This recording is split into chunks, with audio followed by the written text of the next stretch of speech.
My husband drained our investment portfolio while I was sedated in the ICU.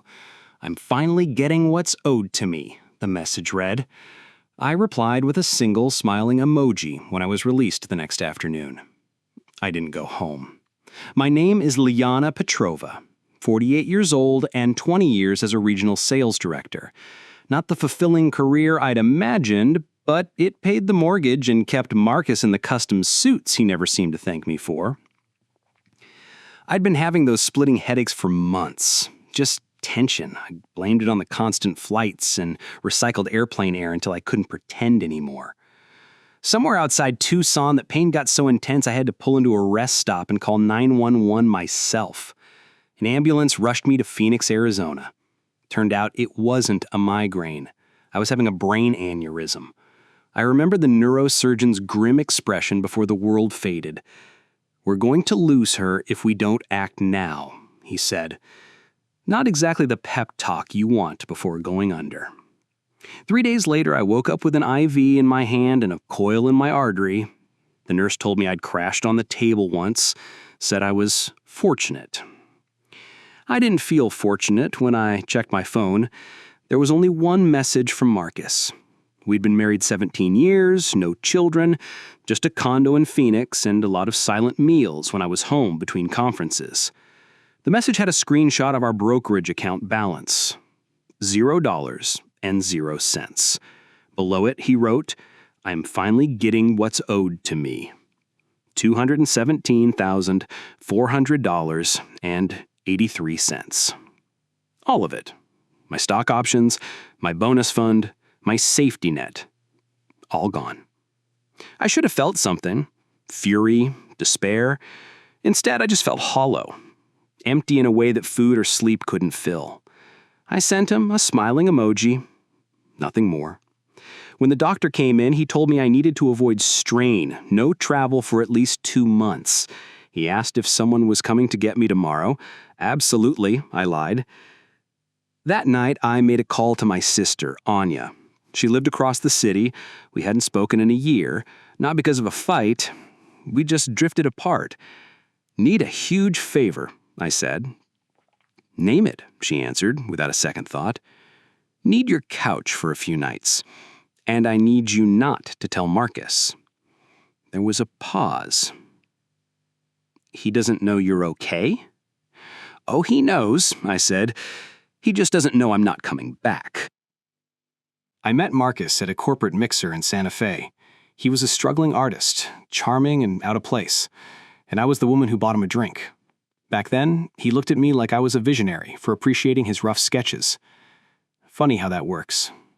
Qualities that enchant people initially just become overlooked later. We got married 8 months after that. Whirlwind, but not irresponsible. I was 31. He was 29. Old enough to be cynical, young enough to still hope. He never liked it I was gone half the month, but the commissions were significant, and he enjoyed the comfort they provided. I'd video call from whatever hotel room I was in. Sometimes the conversations were deep and lasted hours. As the years passed, they got shorter. A quick chat about errands, then just a goodnight text. The last year, it was mostly memes. Made it to Chicago, room service again. Looking back, there were signs. He stopped asking about my trips, started going to art shows with colleagues I'd never met, but I trusted him. That's what marriage is, right? Trust. My sister Anya helped me into her spare room. She's a physical therapist, works regular hours, never married, knows a thing or two about self-preservation. "You should try to eat," she said. I had no appetite. I was thinking about the condo I'd bought, about the equity loan I'd taken out 6 months earlier to renovate the kitchen. Marcus had said he was too inspired to deal with the paperwork, so I handled it alone, secured it only against my income, since my debt-to-income ratio was better. He never even asked for a copy. There was also the healthcare directive I've set up last year after my colleague Sarah had a bad car accident and her partner was locked out of decisions. It spooked me. My nephew Leo, Anya's son, helped me with it. Pre-med student, sharp kid. He made sure every I was dotted. "Does Marcus know you're here?" Anya asked, as she handed me a bowl of soup. "No," I said, "and we're going to keep it that way for a while." He took everything. I nodded. What are you going to do? I took a sip of the soup. Tasted like nothing. I'm going to rest.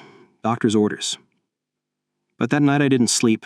I just stared at the ceiling, remembering all the small moments where Marcus had been evasive, taking calls in the other room, new passwords on his laptop, talking about diversifying assets. I'd been naive, but not anymore. On my third day at Anya's, I got a text from our condo board president, Gary. Haven't seen you around. Everything okay? Marcus has had some women over. Thought you should know. I sat with that for a long time. Didn't reply, just let it settle. Later that afternoon, I went with Anya to the investment firm, not our local advisor where Marcus and I were known, but the main office downtown. Asked to speak with the compliance officer, showed them the text with the screenshot, explained I'd been hospitalized, incapacitated, that the liquidation happened without my authorization. The man behind the desk kept his composure, professional, but I could see it in his eyes. Disgust, maybe a little vicarious anger. Miss Petrova, we can initiate a review, but given that it's a joint account and your husband has full access, it will be challenging to... I understand, I cut in, but I want it on the record anyway. He nodded, clicking his mouse. We'll need certified records from the hospital confirming your admission and incapacity. Not a problem. And you should know, if this becomes litigious, your lawyers will have to subpoena us. I looked at him. I'm aware. On the way back to Anya's, we stopped for groceries. I waited in the car while she ran in. Through the windshield, I watched a young couple laughing over a carton of strawberries. Normal life, spinning on without me. Need anything? Anya asked. I shook my head. Back at her place, I made 3 phone calls. First, to my VP, telling him I needed extended medical leave. Second, to the private bank, where I kept a separate account for my consulting side gigs. Third, to a lawyer friend of Anya's. I need to understand my position, I explained, with the condo, with the accounts, with everything. The lawyer, Sophia, agreed to meet the next day. I hung up and opened my tablet, logged into portfolios Marcus didn't know existed, checked the status of holdings he'd never cared to ask about, not because I was deceptive, but because he was only interested in the spending, not the saving. While I was doing that, another text came through from Marcus. This time, where are you? Your car isn't at the airport long term? Did they tell you I called? I didn't answer. Lena, this is insane. You can't ghost me. We need to talk about this. I put the phone down. Anya looked over from the living room. He's panicking. Yeah. You gonna answer? I closed my tablet. Not yet. That night, I took a walk around Anya's block. It was a warm night, crickets chirping. For the first time since the hospital, my head didn't throb. Not physically, anyway. I realized something during that walk. I wasn't hurt anymore. I wasn't even sad. I was just finished.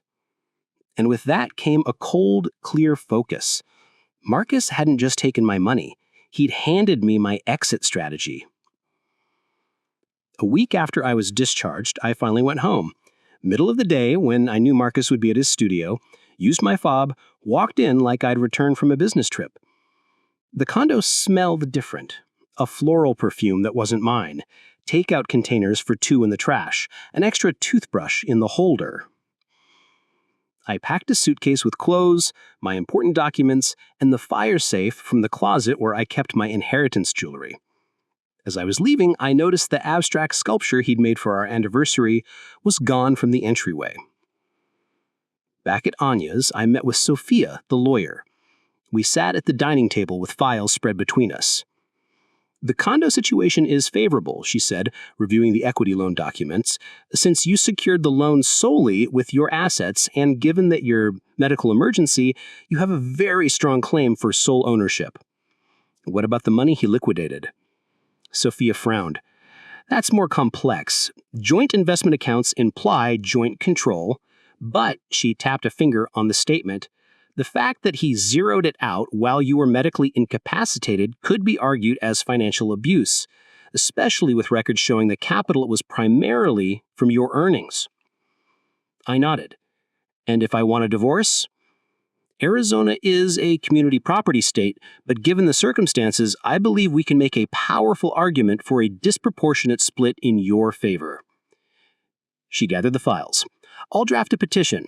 In the meantime, do not contact him. Do not respond if he reaches out. Everything goes through me now. The next day, Marcus showed up at Anya's apartment. I was alone, Anya at a yoga class. I heard the buzzer but didn't look at the monitor. It rang 4 times before he started pounding on the door. "I know you're in there, Lena. Your Uber receipt is in our shared email." His voice was sharp through the wood. "You can't just hide. We need to talk about this." I sat perfectly still on the sofa, like a statue. Eventually, the pounding stopped. I thought he had left until my phone buzzed. "I'm sorry about the money. I was scared. You've been so cold for a year. I thought you were having an affair. I found the loan documents for the condo and freaked out. We can fix this. Please talk to me." It was the first time he'd ever accused me of infidelity. Projection, most likely. I turned the phone over without replying. The next day, Sophia called with news.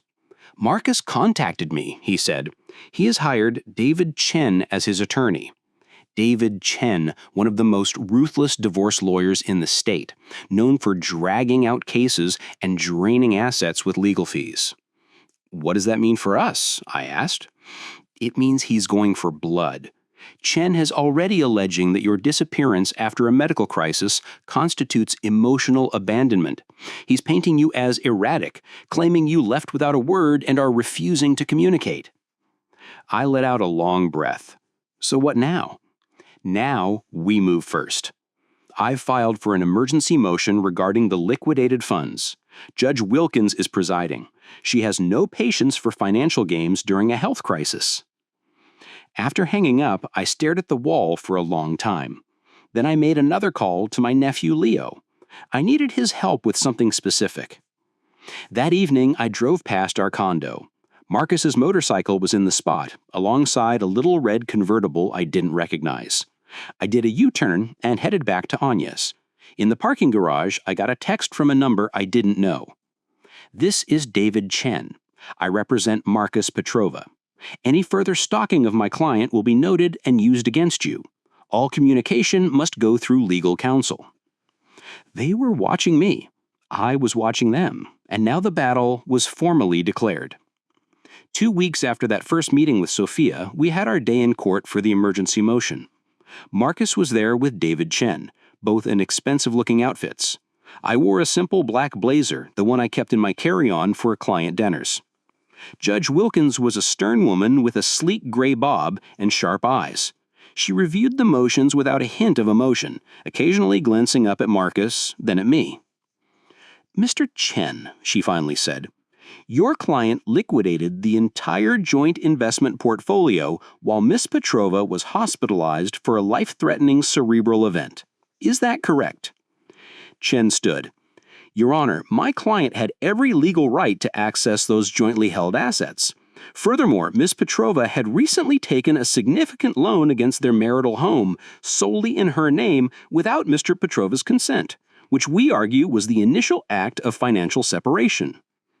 The judge held up a hand. "I'm not addressing the condo today, counsel. I'm asking about the timing of the liquidation. Was your client aware that Miss Petrova was in the ICU when he executed these trades?" Marcus leaned over and whispered frantically to Chen. Chen cleared his throat.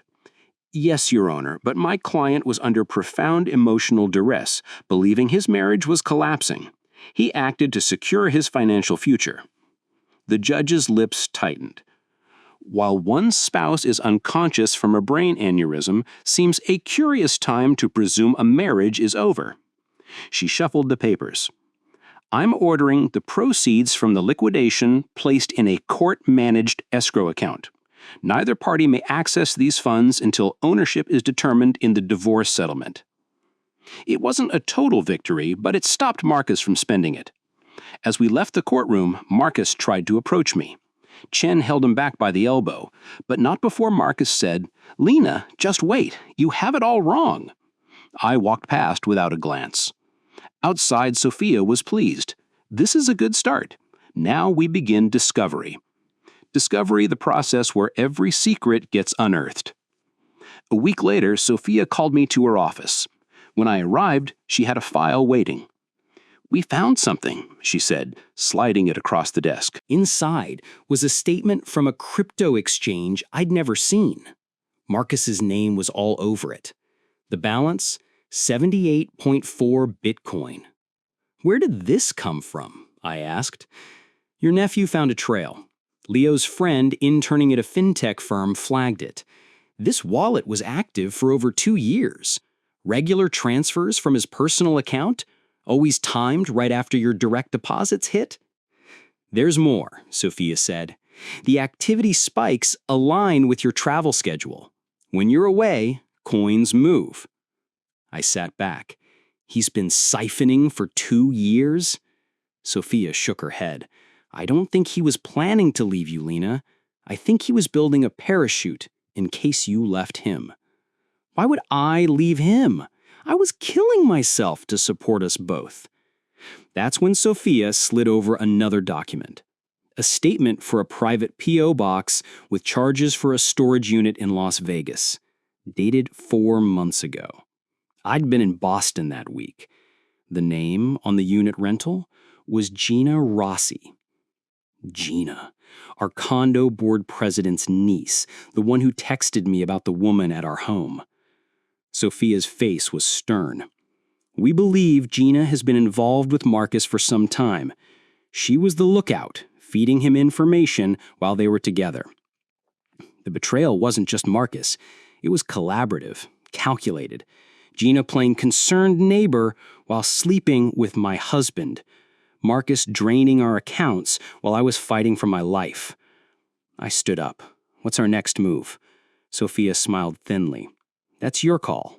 But if it were me, I'd make sure they both understand the cost of underestimating you." I spent the next month at Anya's recovering my strength while Sophia built our case. We had a plan. Document everything, gather evidence of Marcus and Gina's affair, prove the financial deception. My nephew, Leo, was a godsend. His connections in the tech world gave us a digital paper trail we wouldn't have found otherwise. Nothing illicit, just following a path he knew how to see. "The wallet is linked to another account," he told me one evening. Not his name, but with full trading permissions. "Gina's," I guessed. He nodded. "And there's something else. They've been converting to stable coins. They know we're looking." I stared out the window. "They're cashing out, getting ready to bolt." That night I called Sophia. "We need to move faster." "I agree, but we must be strategic. If we spook them, they'll vanish and take whatever they can." "So what do we do?" Sophia was quiet for a moment. "We need an anchor, something that makes it impossible for them to run." The next day, I drove to our condo when I knew Marcus would be at his weekly gallery meeting. I didn't go inside. Instead, I took pictures of the building's exterior, the new balcony furniture, the expensive potted olive trees that had magically appeared while I was on a month-long tour of East Coast offices. Upgrades paid for with my money, likely chosen by Gina, increasing the appeal of the home that was now solely in my name. I sent the photos to Sophia with a message: "Documented improvements." 2 days later, Sophia called. Marcus's lawyer reached out. Marcus would return 40% of the liquidated assets in exchange for 50% ownership of the condo. "They're probing," Sophia said when she called to tell me, "seeing if we'll bite on a lowball offer." What do we tell them? Nothing. Let them wonder. Meanwhile, I made another move. I contacted my company's benefits department, explained my situation, asked about the long-term executive disability insurance I'd been paying for since my promotion. "You're eligible for 70% of your base salary plus bonus for up to 24 months, the benefits manager explained. "Given your medical condition and your doctor's restrictions, your claim is strong." I filed the paperwork that afternoon. Another income stream Marcus didn't know about, wouldn't be part of any settlement calculations yet. The next week, I had Anya drive me past our building.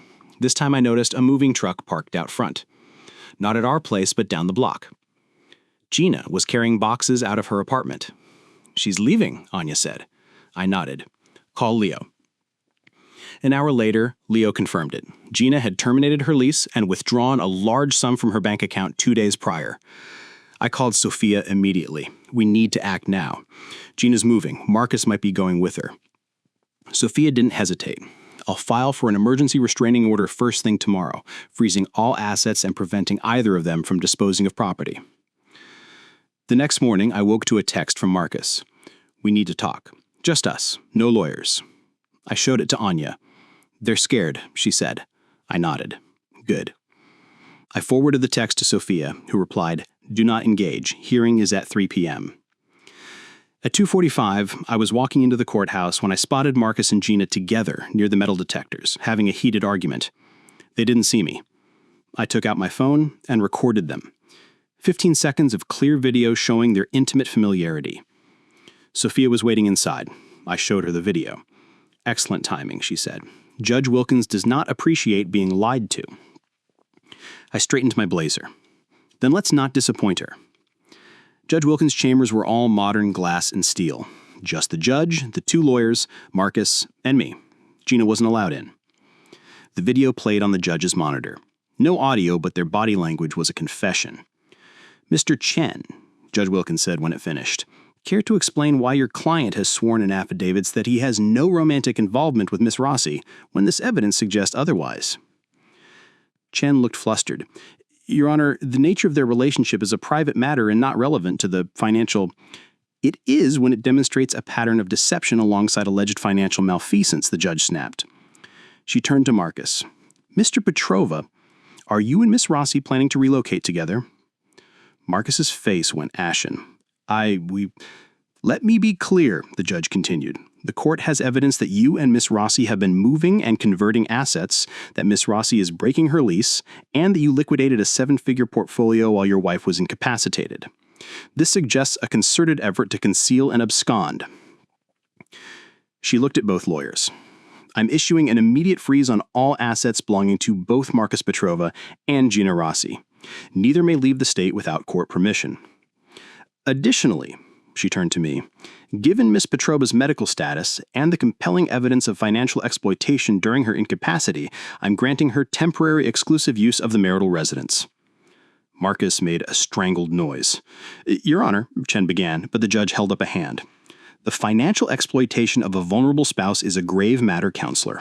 Be thankful I'm not referring this to the district attorney for criminal investigation." "Yes, Your Honor." Sophia gathered her files, her expression neutral. As we left, Marcus caught my eye. I saw pure panic there, not for me, but for himself. 3 months after the hospital, I moved back into our condo. My condo now. The divorce was finalized with startling speed. Marcus didn't fight after the hearing. Gina had vanished, leaving him holding the bag. In the end, the judge awarded me the condo, my car, and 90% of our marital assets. Marcus got his motorcycle and the remaining 10%. The crypto wallet was seized and split 60-40 in my favor, after his share covered my legal fees.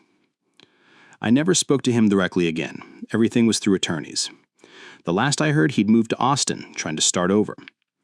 I sold the condo 8 months later. Too much history. Bought a modern townhouse closer to Anya and Leo. Used some of the money to help Leo through med school. He's going to be an incredible surgeon someday. I don't travel for sales anymore. My doctor advised against the pressure. I took a senior strategist role, remote. It's less exciting than closing deals on the road, but there's a piece to it. Sometimes people ask me if I'm bitter about what happened. I'm not. Not anymore. You can't change someone else's character, only how you react to it. Marcus thought he was claiming his prize that day in the hospital. Instead, he gave me the reason to fight for myself in a way I never had to before. Last week, I was sorting through old storage and found our wedding photos. I thought about burning them, but didn't. Just put them back in the box. It's part of my history now. Not the conclusion, just a turning point. The aneurysm almost ended me. The betrayal almost destroyed my faith, but I'm still here. Altered, perhaps. Wiser. Some lessons you only learn through fire. Some people you lose for your own good. And sometimes the life you assemble after the wreckage is sturdier and more truly yours than the one that collapsed.